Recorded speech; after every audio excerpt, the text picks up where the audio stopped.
Recording in progress. आत्मवंदन सभी को। आत्मवंदन master. ध्यान ज्ञान ग्रुप के इस सत्र में आप सभी का स्वागत है। हम जो 40 मास्टर के मैसेज रिसीव कर रहे हैं उसमें आज हम राजा बाली के मैसेज रिसीव करेंगे। राजा बाली चक्रवर्ती राजा जो है उनके मैसेज आज रिसीव करेंगे और ये मैसेज हम तक पहुंचाएंगी दीप्ति सोनी जी। तो दीप्ति सोनी जी आपका स्वागत है। अब आप कंटिन्यू कर सकते हैं। Thank you. Thank you, thank you. आत्मवंदन मास्टर, हे गुरुदेव, माता जी, मेरे माता पिता, कुल देवी और सर्वदैवी शक्ति पितामह पत्री जी, महाअवतार बाबा जी, सबको प्रणाम करते हुए मैं आप सी अरुणा जी जब ध्यान में बैठते थे तब उनके बलि राजा ने जो संदेश दिया था वो सबकी भलाई के लिए और सबका कैसे जीवन जीना है ये बताने के लिए ध्यान में उनको संदेश दिया। तो मैं आज बलि राजा का संदेश सुनाने जा रही हूँ, लेकिन इससे पहले मैं थोड़ा बलि राजा का आपको परिचय देना चाहती हूँ। बलि राजा कौन थे और उसके लिए भगवान विष्णु को कौन सा अवतार देना पड़ा, मैं ये सब आपको पहले बताऊंगी। बलि राजा सप्त चिरंजीवियों में से एक है। वे प्रहलाद का पौत्र है।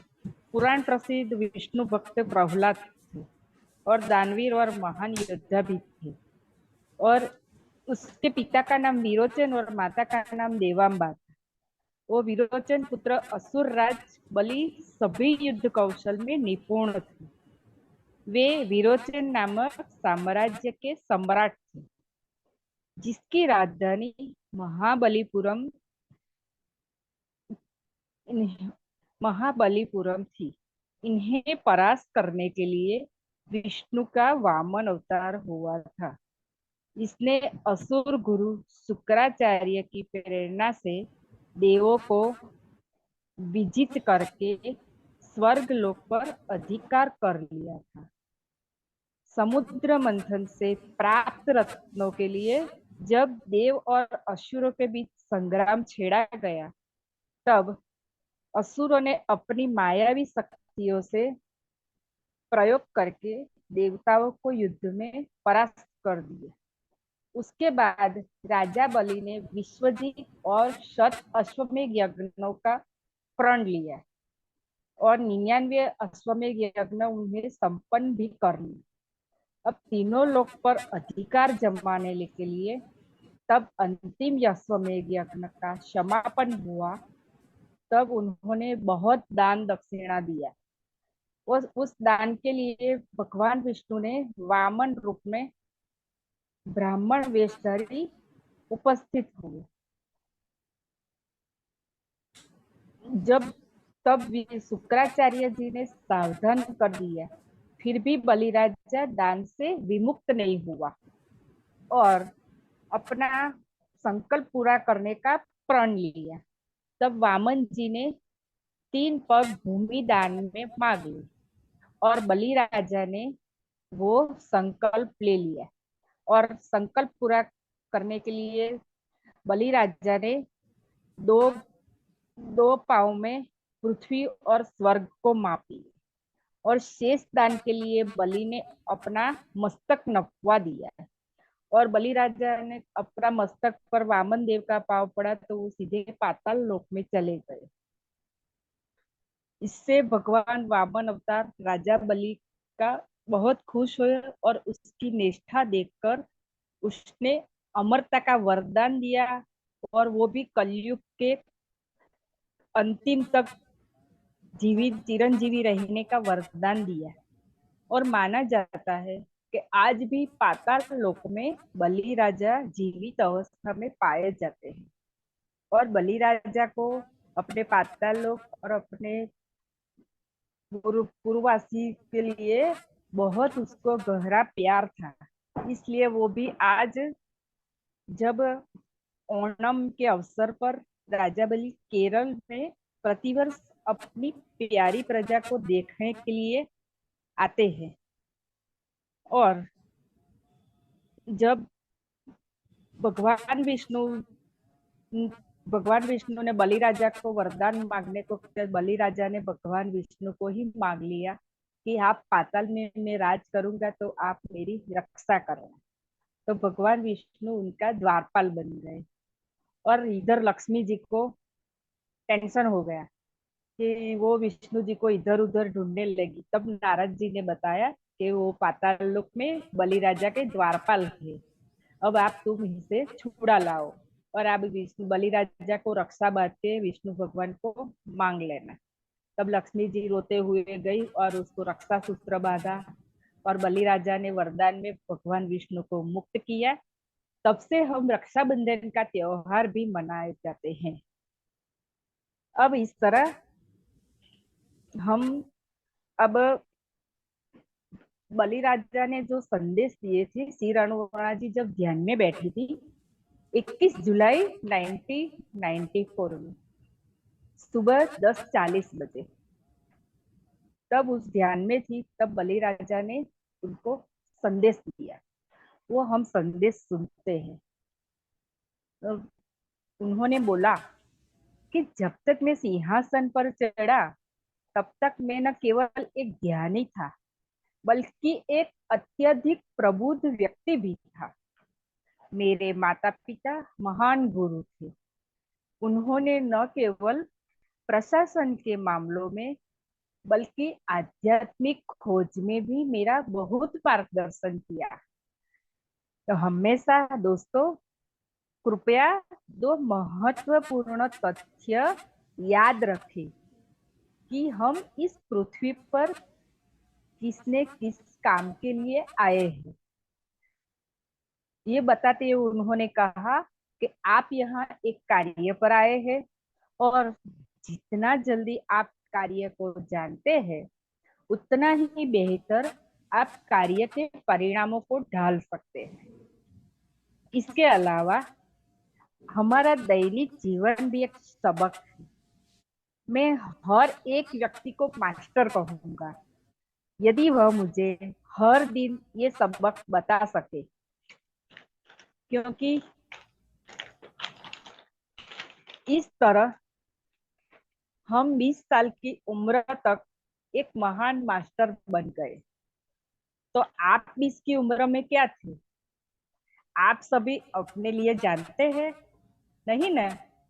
तो उम्र के हिसाब से 20 में से मैंने 100 साल पुरानी क्षमता को अधिकतम सीमा तक खोजा और उपयोग किया कि 20 साल में उम्र में हमें बलवान कर दिया और जीवन की सच्चाई बनाई कि हमें हर एक व्यक्ति को सिखाना है कि हम हर एक मास्टर बन सकते हैं। ये महत्वपूर्ण तथ्य है। और दूसरा ये बताया कि जिस क्षण आपका वर्तमान कार्य समाप्त हो जाए आपको एक और पर्यावरण, एक और जीवन और एक और उच्च दुनिया का प्रभार लेना होता है। यानी कि हम एक ही कार्य को पकड़ने के लिए नहीं बैठना है। अगले जन्म का पूरा विवरण जानने के बावजूद हम सभी भी इस वर्तमान अस्तित्व को प्रिय है। देखिए दोस्तों, मैं एक महान मास्टर था। बहुत सी बातें मैं जानता था। फिर भी जब मुझे पता था कि मुझे इस भौतिक शरीर से बाहर निकलना है तो मैं इसे टालता रहा। मेरे पास इसे करने की शक्ति भी थी और मैं उसका उपयोग कर रहा था, लेकिन कृपया मूर्खता को समझे। मैंने पृथ्वी नामक एक निचले विश्व राज्य पर आश्चर्यजनक रूप में शासन किया। मतलब जब केरल में वो ओणम के अवसर पर आते हैं ना, वो उसको बहुत प्रिय थी ये जगह। वो ये जगह छोड़ना ही नहीं चाहते। इसलिए मेरे मास्टर मुझे एक उच्च दुनिया का प्रभार लेने और शासन करने के लिए कहकर आगे बढ़ने का अवसर दे रहे थे। लेकिन मेरी बेवकूफी भरी समझ भरे राज्य के स्तर पर से ऊपर नहीं जा रही थी। तो क्या हुआ, यानी कि मैं कंफर्ट लेवल से बाहर ही नहीं जाना चाहता था। तो एक मास्टर को मुझसे जबरन मेरा राज्य मांगना पड़ा और मुझे मारना पड़ा, या नहीं, मुझे मेरे शारीरिक पोशाक से दूर ले जाना पड़ा।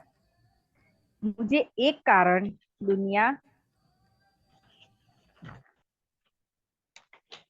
की पोशाक में डाला, वहां प्रशासन की देखभाल करने के लिए कहा।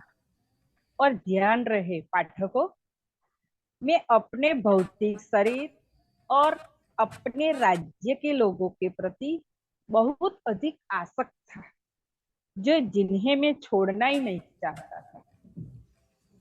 कभी भी एक स्थान पर स्थायी रूप में नहीं रहना चाहिए।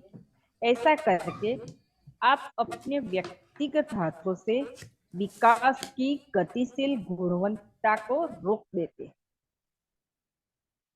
हमेशा बदलाव के लिए तैयार रहें जब हम आपको पेश किया जाता है, क्योंकि जितना अधिक आप यात्रा करते हैं उतना ही कम आप एक स्थान पर टिके रहते हैं। किसी स्थान या लोगों के समूह के प्रति अपना जुनून उतना ही कम होता है। सारे जगत को सदैव अपना स्थान अनुभव करो और अपने मन को यह कहते हुए लयबद्ध करो कि सभी लोग मेरे हैं। यद्यपि व्यक्तित्व में थोड़ा सा अंतर भी हो सकता है ना। अब मैं कम उम्र में मरने वाले बच्चों के बारे में कुछ बताना चाहती हूँ। हमेशा समझे कि ये बच्चे क्षमता वाले हैं। उन्होंने इस दुनिया को उच्च दुनिया की सेवा के लिए छोड़ दिया, जहां उन्हें आध्यात्मिक विकास और मानवता के विकास के लिए उनकी क्षमता और योग्यता की अधिक आवश्यकता है। किसी की मृत्यु पर कभी पश्चाताप न करें, क्योंकि केवल अगली कक्षा में वे जा रहे हैं और उन्होंने पृथ्वी पर अपनी कक्षाएं समाप्त कर ली है। यदि आप हर स्थिति और रिश्ते में अपना सबक नहीं सीखते हैं, तो आप बार बार पृथ्वी पर वापस आ सकते हैं। आप कभी भी किसी के प्रति घृणा नहीं रख सकते, क्योंकि प्रेम और करुणा का पाठ सीखने के लिए आपको पृथ्वी पर वापस आना होगा। तो मान लीजिए आप सबके प्रति प्रेम और करुणा का भावना पैदा कर सकते हैं और थोड़ा ध्यान कर सकते हैं।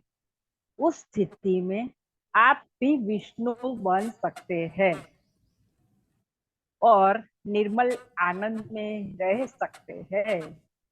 वह व्यक्ति जिसने समय पर विजय प्राप्त की है ना, और शांति से आनंद में रहता है। आपकी किताब के लिए यही मेरा संदेश है। मित्रों, जीवन में केवल ध्यान उन्मुख न हो, इसे विभाजित कर दे। एक, किताबें पढ़ना।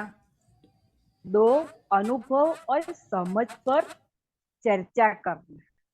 इसलिए तो हम आपस में सज्जन सांगत्य पर चर्चा, संगत सांगत्य में रहते हैं और विभिन्न विषयों पर हम चर्चा करते हैं। और अब तीसरा, अपने दैनिक जीवन में किसी न किसी सत्य का कार्यान्वयन।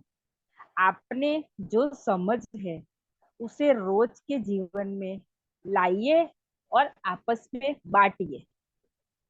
ध्यान ही एकमात्र ऐसी चीज है जिसके लिए आप सभी आए हैं।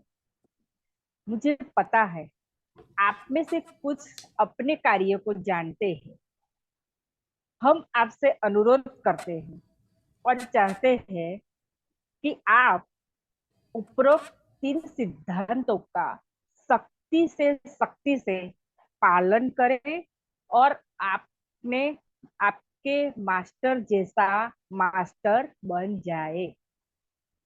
अरुणा, कृपया यह संदेश अपने सभी ध्यानी मित्रों को दे। शुभकामनाओं के साथ, आपकी समझ से नहीं बल्कि अपनी उन्नति के लिए भी अब मैं विदा लेता हूँ। अलविदा दोस्त। आपके संदेश और सुझाव के लिए प्रिय मास्टर, आपका बहुत बहुत धन्यवाद, जिसका हम सख्ती से पालन करेंगे। अस्तु। Thank you, thank you, thank you. Thank you जी, बहुत बहुत अच्छा ज्ञान मिला, बहुत ही अच्छा। Thank you so much. ठीक है। अच्छा, रिकॉर्डिंग बंद।